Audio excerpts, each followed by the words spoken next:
So what's going on, guys? So today we're going to talk about some of the fish that are probably best to stock in your pond.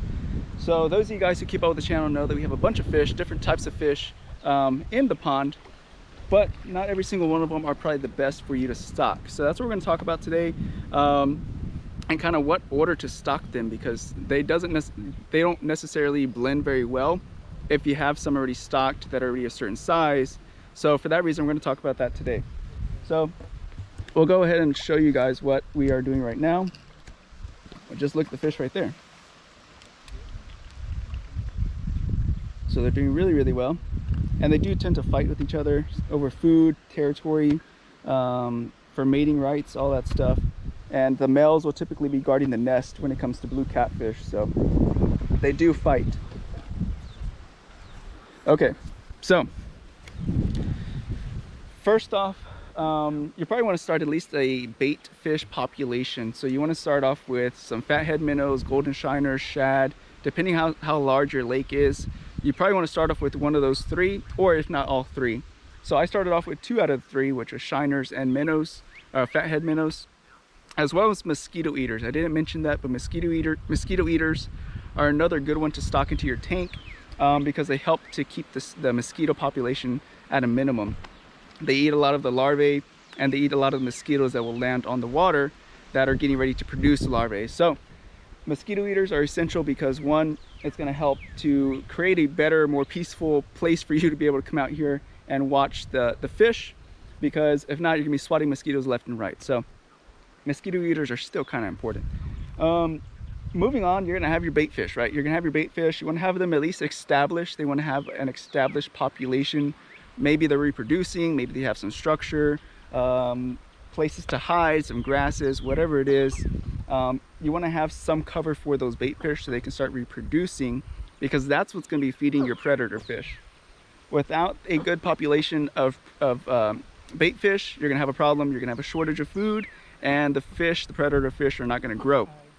So it's important to go ahead and keep a steady population of bait fish in there.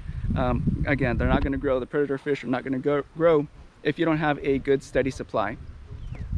Okay, so moving on. So some of you guys know that I have redfish in here. So one thing I would have done differently if I was going to do this again is I probably would have started the redfish in here first before I started the catfish in here. So it was an afterthought to put redfish in here, but the redfish ended up getting attacked by the catfish.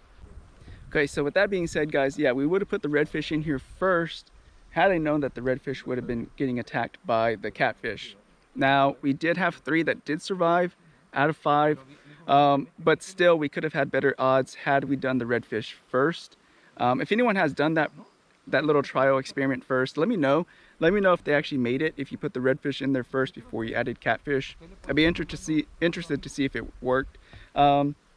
Also, some of the fish we have in here are kind of big, so they're hungry. They're big, hungry fish. So maybe if you actually add in, you know, smaller blue catfish, smaller catfish with those redfish, you have a better opportunity of getting them to survive, or at least the majority of them surviving.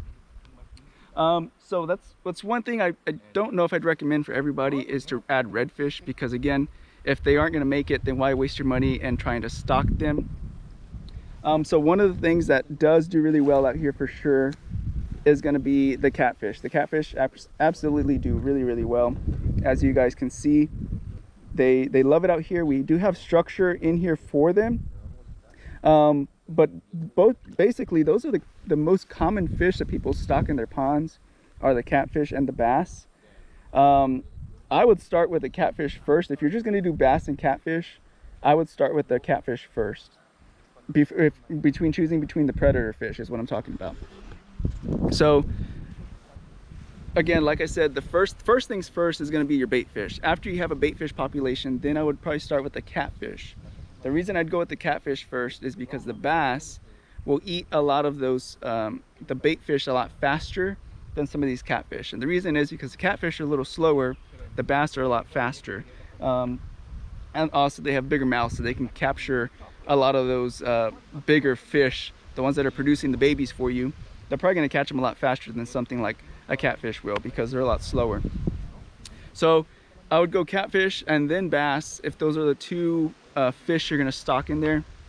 Now I've heard that people, I don't have crappie here, but people have recommended that I maybe put crappie in here, and sometimes that acts as a bait source for the catfish or for the predator fish in the pond.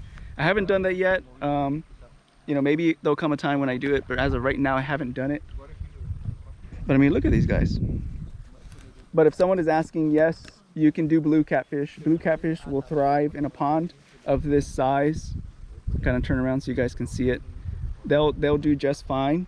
They do require a lot of food, so we don't just feed them protein, because obviously it's expensive, and yeah, it's gonna get way too expensive because those guys can eat a lot. So we do a lot of natural baits in here, which are gonna be your bait fish. That's basically how we keep them happy and healthy. So hope you found that useful, informational, and helped you with some guidance on your pond. Without further ado, guys, be careful, be good, take care, and God bless. And if I can ask you to please hit that subscribe button. We'll see you guys later. Bye-bye.